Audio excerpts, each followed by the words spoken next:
জীবনের প্রথম পাকা রাস্তা পেয়ে খুশি না হয়ে ক্ষুব্ধ নড়াইলের বাঁশগ্রামের গোপালপুরে গ্রামবাসী।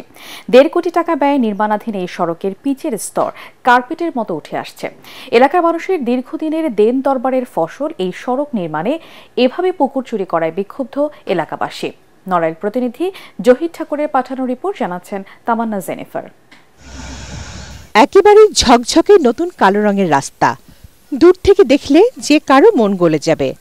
অথচ রাস্তায় দেয়া পিচের স্তর একেবারে ঘরে বিছানো কার্পেটের মতো উঠে আসছে, বেরিয়ে আসছে ইটের আস্তরণ। নড়াইলের বিল এলাকা বাঁশগ্রামের গোপালপুরের ১.৫ কিলোমিটার সড়কের এমনটাই হাল। মানুষরা ভোগান্তি করে যাচ্ছে, তারপরে আমরা এটা বারবার বলেছি একটু ভালোভাবে করে দেন, পিচ টিচ ভালোভাবে করে দেন। বহুত চেষ্টা করে এই রাস্তাটা আমরা পাশ করে আনাইছি, যে জায়গা তো যেভাবে দিয়ে গেছে রাস্তাটা করে দিয়ে যাবে যে আমরা যাতে যাতায়াত করতে পারি ভালো। এই রাস্তাটায় পিচ দিয়েছে, পিচই কোনো আঠা নেই। প্রভাবশালী ঠিকাদার আর তার লোকেদের ভয়ে মুখ খুলতে না পারলেও গত বছরের নভেম্বর থেকে নানা জায়গায় লিখিত অভিযোগ দিয়েছে এলাকাবাসী। সড়কের পিচ তুলে বিক্ষোভ করেছে তারা। স্থানীয়দের অভিযোগের তীর ঠিকাদার আর এলজিইডি প্রকৌশলী বিভাগের বিরুদ্ধে।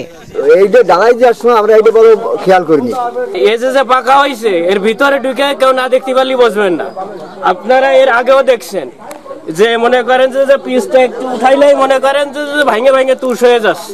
প্রতিবাদ করায় এলাকাবাসীকে দুষছেন ঠিকাদার। আমার যেটা এস্টিমেটেড ডিজাইন আছে আমার তো তার বাইরে করার কাজ, তারপরে তো মানে এত চাপাচাপির কারণে জয়ী জমানোর কারণে উঠাই ফেলা দিচ্ছে।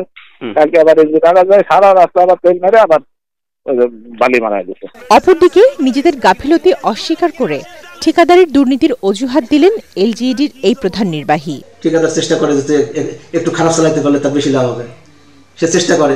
আবার আমরা বাধা দিই, কারণ চোর পুলিশ খেলতে হয় আর কি। তারা চেষ্টা করে, আমরা আবার বাধা দিই। সেখান থেকে হয়তো ওই বললাম 18 নিয়ে গেল, তারপরে হয়তো কিছু রেক্টিফিকেশন করে 19 এসে থাকলো এরকম। এলজিইডির তথ্য অনুযায়ী আউড়িয়া ইউনিয়ন থেকে সরকেলডাঙ্গা সড়কের 1.6 কিলোমিটার কাজের দরপত্র মূল্য ছিল 1,34,00,000। চলতি বছরের মে মাসের মধ্যে কাজ শেষ হবার কথা। Bureau report, ATN Bangla.